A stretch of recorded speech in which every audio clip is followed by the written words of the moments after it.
Retired high court جج justice H N ناگموہن Das نے schedule cost SC طبقات کے لیے اندرونی ریزرویشن سے متعلق اپنی حتمی رپورٹ وزیر اعلیٰ سدرامیا کو پیش کر دی ہے۔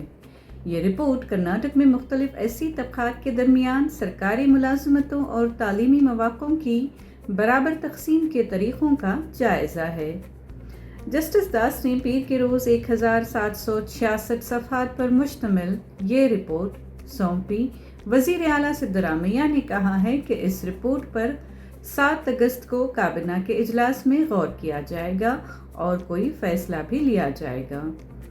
جسٹس ایچ این ناگموہن داس نے بتایا کہ ریاست گیر سروے میں 27,24,768 SC خاندانوں اور 1,07,01,982 افراد نے حصہ لیا۔ انہوں نے مزید کہا کہ اب یہ رپورٹ ریاستی حکومت کی ملکیت ہے اور وہی اس بارے میں فیصلہ کرے گی کہ اسے کس طرح استعمال کیا جائے، اور اب اس پر ان کا کوئی اختیار نہیں ہے۔ ریاستی حکومت نے یہ کمیشن 1 جنوری 2025 کو قائم کیا تھا۔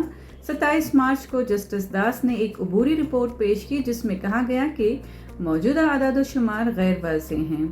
انہوں نے ایک نیا سروے کرانے کی سفارش کی جسے کابینہ نے اسی دن منظور کر لیا۔ نیا سروے 5 مئی سے 6 جولائی کے درمیان کیا گیا۔ ایک سرکاری بیان میں اس بات کی تصدیق کی گئی کہ جسٹس ایچ این ناگموہن داس نے اس کام کے لیے کوئی مشاہرہ یا اعزازیہ نہیں لیا ہے۔